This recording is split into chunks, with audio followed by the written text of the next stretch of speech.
All right, welcome everyone for another video. This one, I hope is not going to trigger anyone because I think from this picture, it kind of like maybe insinuate that some people are lower or more blind and some people are more, mm, some people see better. And I'm happy for people to argue, to dismiss my experience, but I'm really just trying to share and point at something that I've experienced. And this is like already 13 years ago in 2012. So I'll just share and then everything is conceptual. It's me trying to frame and to conceptualize a reality or an experience that I had in 2012. And sometime over time, I feel that it stays accurate. Sometime I feel that it doesn't age so well. It doesn't dismiss my experience and what I've learned, but only dismiss the way I would present it or frame it. So I don't feel like I want to write another book, so I will go with this. Everything that I'm presenting to the video is I'm just feeling that I want to open myself and film myself and make videos, and I don't prep for the video that much, and so a lot of those knowledge I haven't never read for the last since 2019, or probably even before because it was published in 2019, but a book was already finished probably in 17. All right, let's start. So to explain the concept, the glasses represent conditioning. So we can see that a kid, oh, I get blurry every time I point at it. The kid here has less rainier over the glasses than an adult. And what I'm trying to explain with this is something similar to this concept.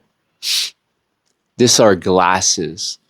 And I use the concept of glasses because although most people wear glasses to see better, conditioning, meaning information that is in their mind, coming from the source of conditioning, or family, or religion, or friends, the media, is creating bias toward how we understand ourselves and reality.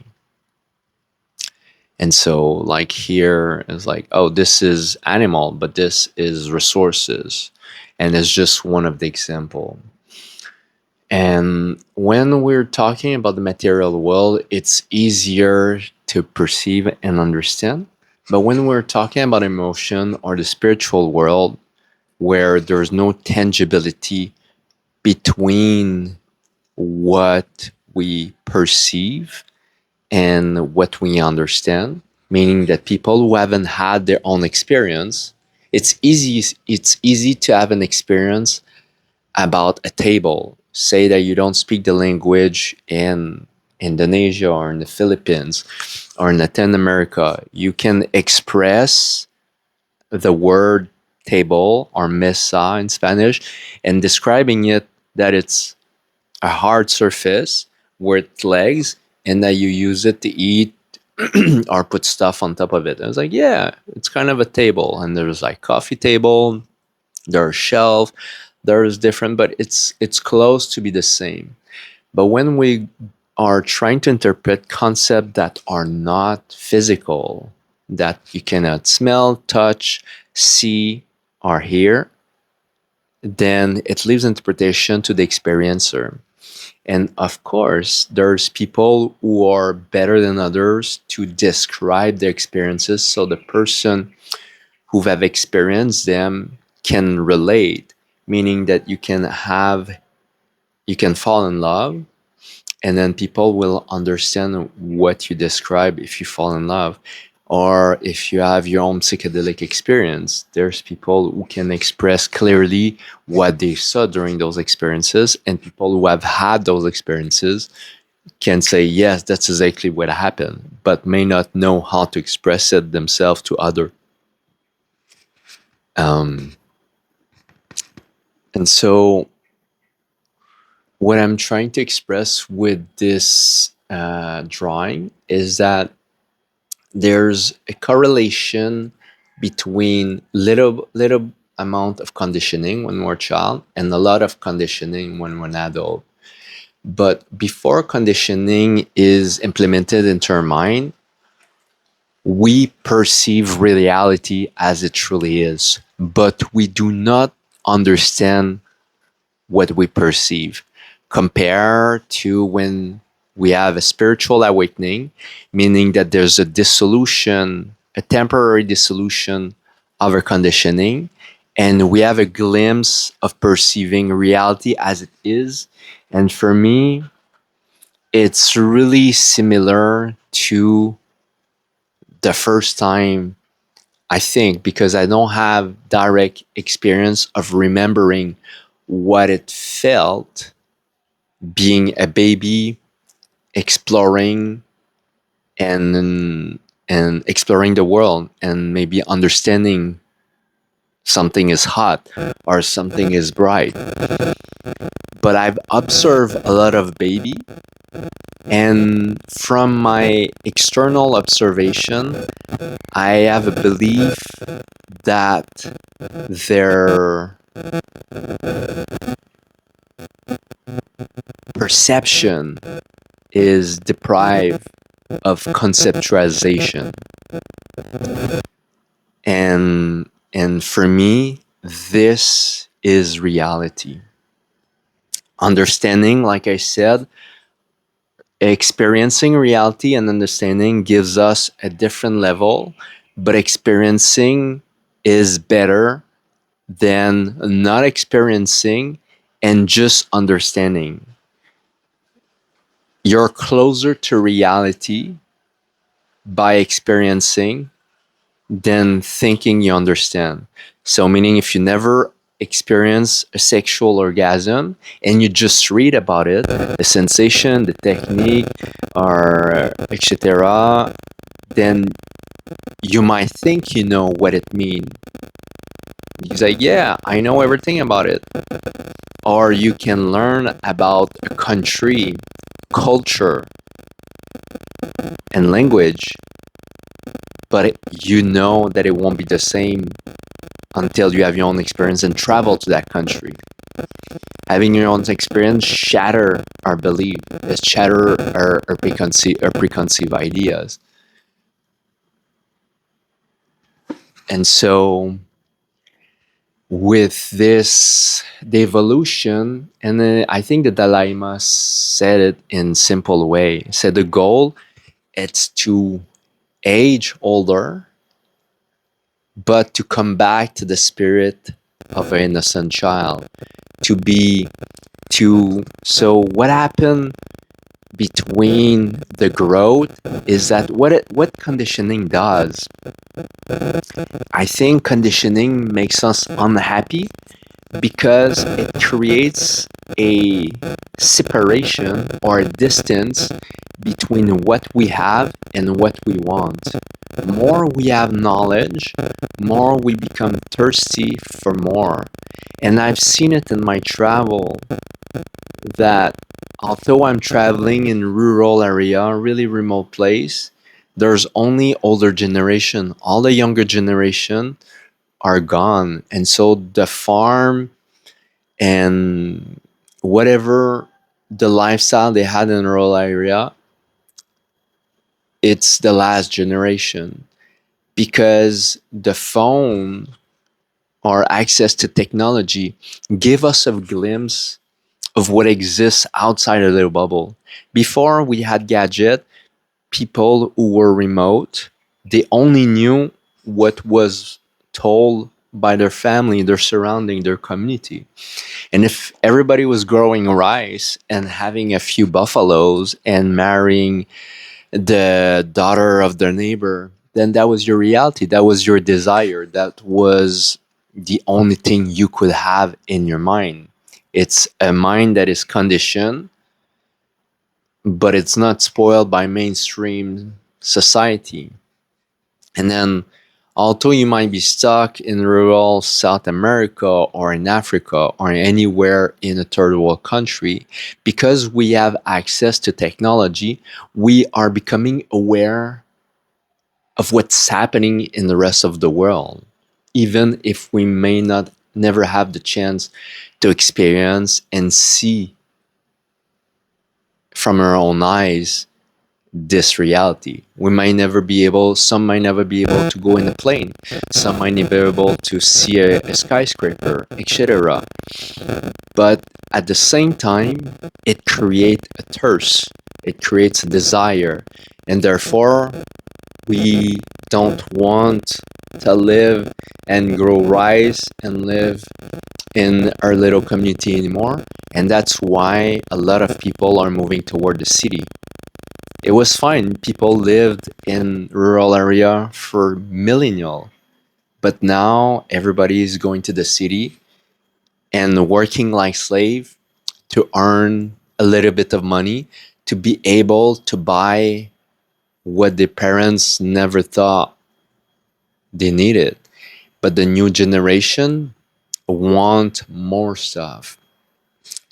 And so for me, I graduated before spirituality. I graduated in economic science. And I have a definition of happiness that is kind of with economic term. And I express it this way. I said that happiness, or the level of happiness, is inversely proportional to the distance that exists between what we have and what we want. Meaning that if there's a small distance between what we have and what we want, then we're more likely to be happy. And if there's a bigger distance between what we have and what we want, we're more likely to be unhappy. What we want is coming from conditioning, either from the media, from family, from information, and it creates a desire. It doesn't come from a baby just playing with rock in nature.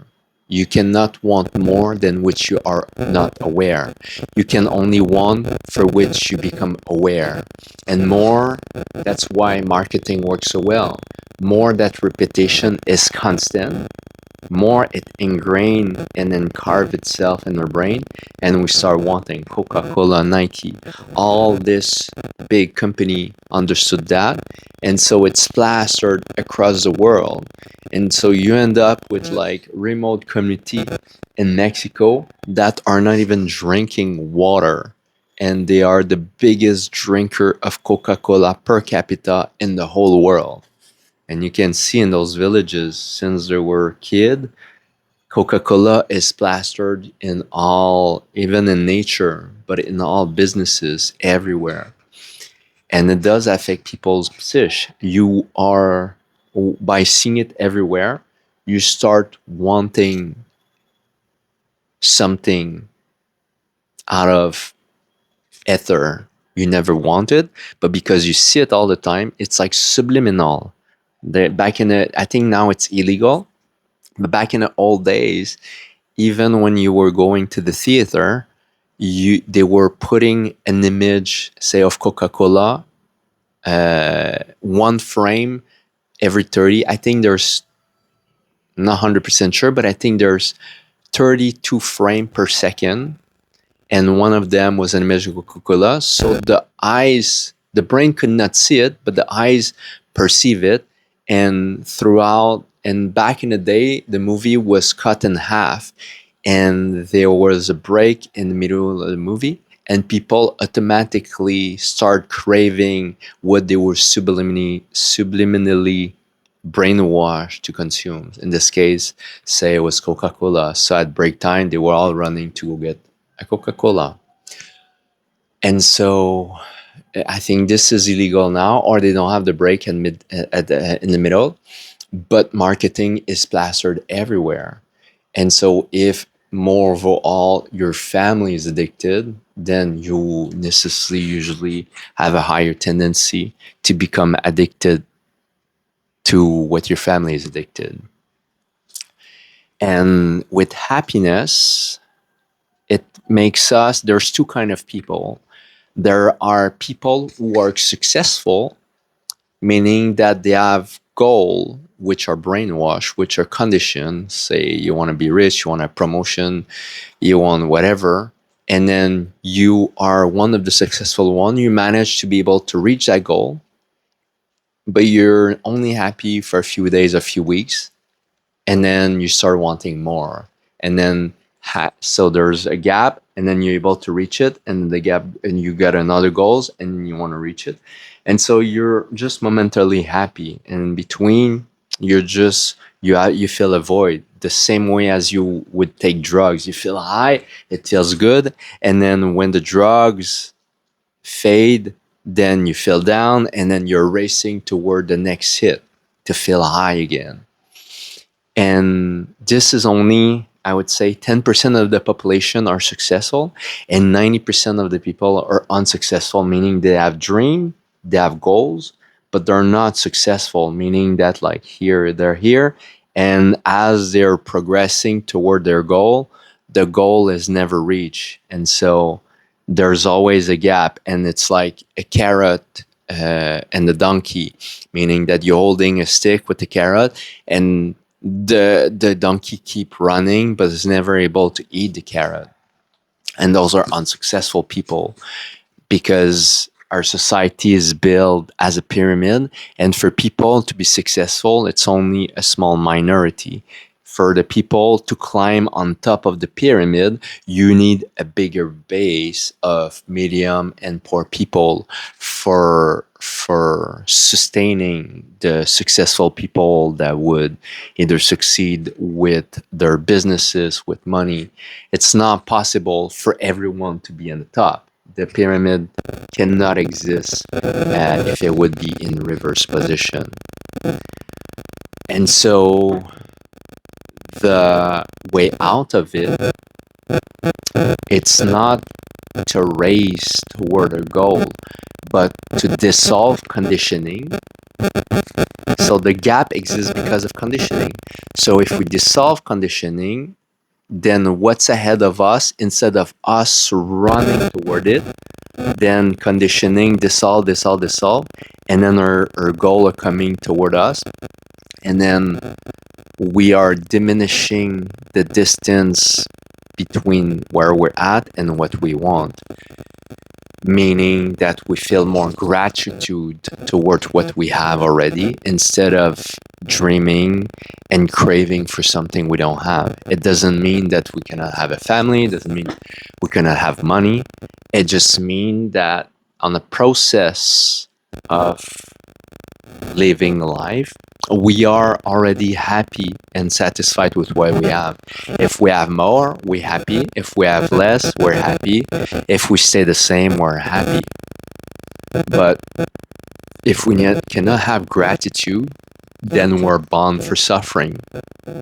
And the only thing that separates us is not to be more successful. It's only to diminish and dissolve the poison that we've been brainwashed since we were a child, and that transform or deform our perception of reality, our dream, our desire, our ambition. All this was brainwashed since the beginning. And so when I don't know if you can read, but unconscious adults are not bad people. It's just a term to say that unconscious is that you believe that mainstream is the only reality that exists. And by saying this, I mean that you are craving only what society told you you should be craving. And if you're happy with it for some time, good. And if you're happy for a long time, very good. But if you're not happy and you're looking for something else, then it's time tickling yourself, from emptying your mind. I wanted to say something more. Got back. So, for people who are happy with what they have, I feel that society, to make sure it function, to make sure that the people at the bottom stay at the bottom, to support the people at the top and not escape the pyramid and go on their own spiritual journey. The top has engineer the society to make people at the bottom at least mildly satisfied.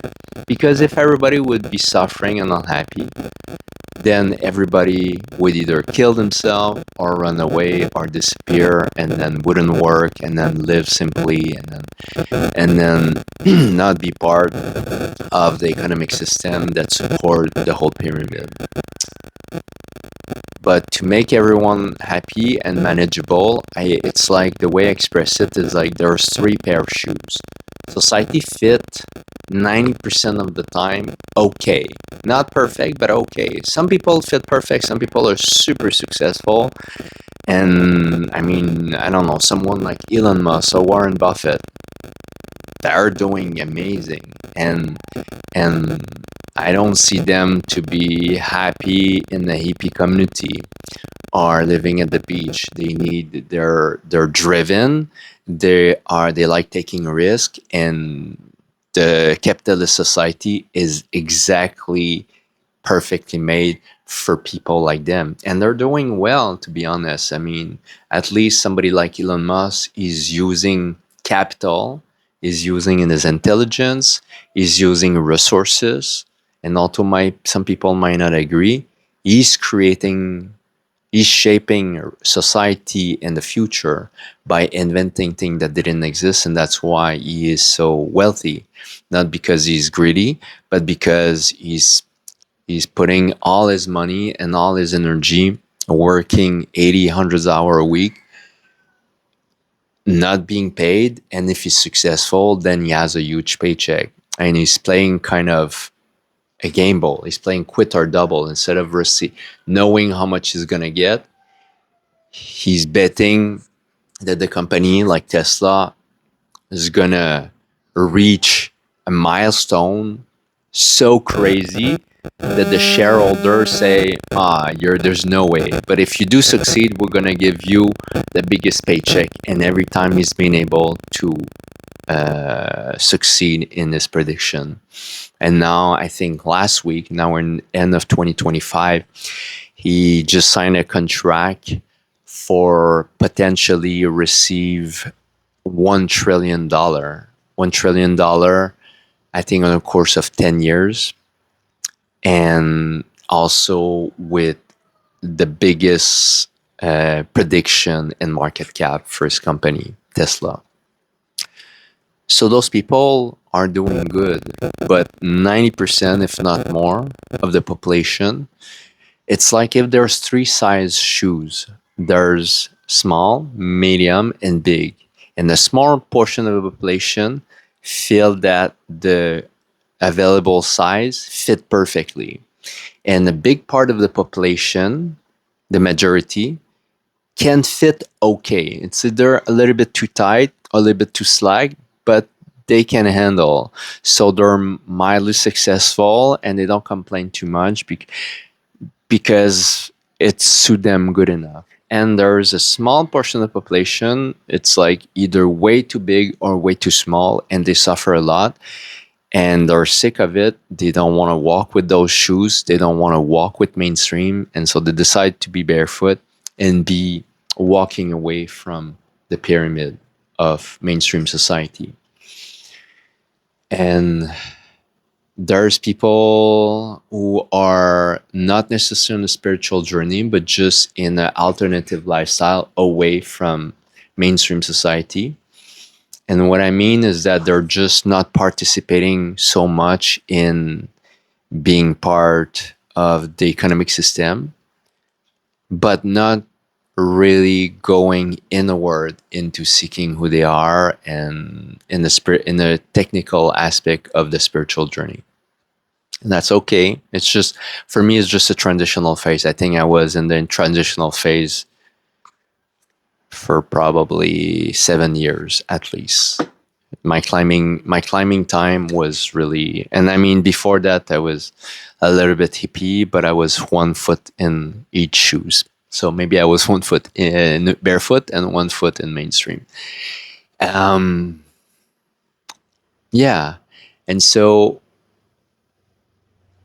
society is not all bad. Society, and but I feel that we are naturally growing being. So it doesn't mean that it fits you when you're younger. When I was young, I was really good at school. I enjoyed it because it feels good for the ego to self-identify to something you're naturally good, and I didn't put so much effort in my education, and in some class I was doing amazing, 90% to 100% in maths and science, and then cheating to pass French and English and this kind of class. But I didn't care so much. I felt validated, and I feel that I was doing well, and I was able to have higher education. And when I was younger, I thought that was it. But then I didn't know I would feel more trapped and more trapped, and I would like funnel into, like, I would feel choked because you're finishing university, and then like I'm in my early 20s, and then you feel the pressure. It's like, oh, soon I'm gonna have to work. And I already start. I When I left home at 19, I just turned 19. I quit my family's home and against the will of my family. But I love them, but I felt too restrained. And for me, it was important to be 100% financially independent. So I pay my apartment, I pay all my bills, I pay all my schooling, my books, my debt, my student loans, everything, food, everything. And I never asked for money afterward. For me, it was important to be self-sufficient and to not rely. And I never also being on welfare or unemployment benefit or any of those programs. Never. So it was important for me to be responsible, to be autonomous, to be an adult. If you don't want to be part of the system, there's a higher level of responsibility needed. If now that we have a lot of technology and they're talking about AI taking over, and that within the next 5 years, half of the workforce is going to disappear, they're talking about universal income, meaning that we would have a minimum amount of money for doing nothing. And they also predict that if we do that, then they're gonna be more they're gonna have more control, meaning that you will have your free money, your free paycheck, and maybe it's gonna be more than enough to be live above the poverty level, but you're gonna have to earn it in being a good citizen. I don't know what it means, but they say that China is already ahead of it, meaning the social credit that they are already implementing.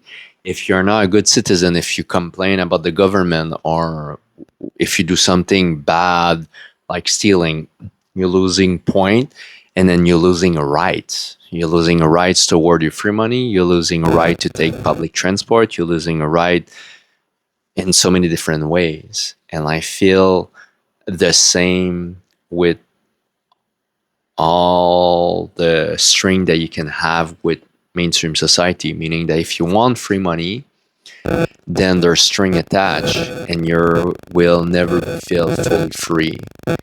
It's scary to be on your own, to be responsible, because I don't either have insurance. In Canada, I have free healthcare, but because I haven't lived there for so long, I lost all my rights. And of course, if I have a serious injury, I can jeopardize my well-being. But it's part of the game of being responsible. I'm not saying that I'm not saying that this is the path, And maybe some people are really on a spiritual journey and able to have some sense of security. Also don't, I'm like 46 now and I don't have any pension fund. In Canada, they provide it, but you have to be part of the market force, the labor force during your working years. You cannot collect money if you're not participating to the system. I haven't paid tax in Canada for at least 10 years plus 12 maybe. And so it is scary. I mean, I don't feel it now because although I've been injured many times, I still feel that I've been lucky enough to sustain myself financially without too much trouble. But nobody's immune from what can happen. A total war, another COVID, or something, or a collapse of, or like all my money. I have some money in crypto, a little bit, and then everything is digital. I almost lost all my money in crypto for 3 years because I forgot the password. And as silly as it can seem, I was lucky because somebody was smart enough to find a way to retrieve it for me. But it's so easy to lose everything. And so what do we do? I'm not immune from bad luck. I do care about my health. And I think in general, I put a lot of time, energy, and resources into my health, either with what I eat, with physical activity, and also and mostly to keep myself away from stress and anxiety. Sometimes I'm stressed, but I don't live in an environment or have a job or have anything that is creating sustained stress. And that's the important thing. I think stress is actually really, really healthy, but in moderate dose, meaning that you want to train your muscle, but you want to be able to rest so you can recover and grow more resilient. And then you can have project and then build project, and that's stressful. But at the same time, if you go through the cycle, you become better, or you're creating something. So when I build a house, it's stressful. There's a lot for me to consider. But when you're stuck in a cycle or in a lifestyle that is always stressful, you are literally cooking or dying from the inside, and that's not good. So the spiritual journey or the healing path is kind of transitional, is really to remove yourself from unhealthy relationship, unhealthy diet, unhealthy lifestyle, etc., to come back to yourself, to come back to the source, to come back to health.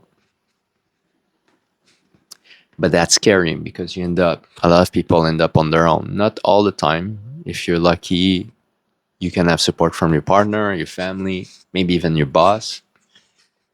But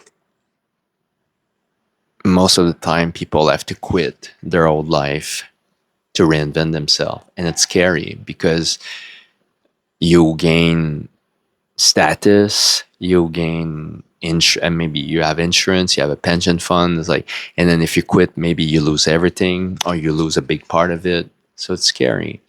But I've seen it happen hundreds of times. It's scary only in the moment of letting go. And usually within few months or a year, people are so grateful. They're so grateful for the new life they're creating for themselves, even if they feel more vulnerable financially. I don't know how long it is, but I have to go soon. So I'm going to cut this one soon now. And yeah, I don't like the shape of this drawing. And I haven't read anything, but I think it's clear enough so you can read it. And if you have any question, feel free to comment and tell me if you resonate with what I share in this video or you think it's bullshit. And then if you watch a few video of my channel, usually I have a code that when I watch at least 3 video of one creator, I subscribe just as a thank you, and also to get more because I receive benefit. I know when there's more to come from that creator, and because I benefit for my own benefit, either for entertainment or for education, then it's going to encourage the algorithm to bring it back, to bring more to me and to bring more to other people as well, because it's worth sharing. So subscribe. Thank you.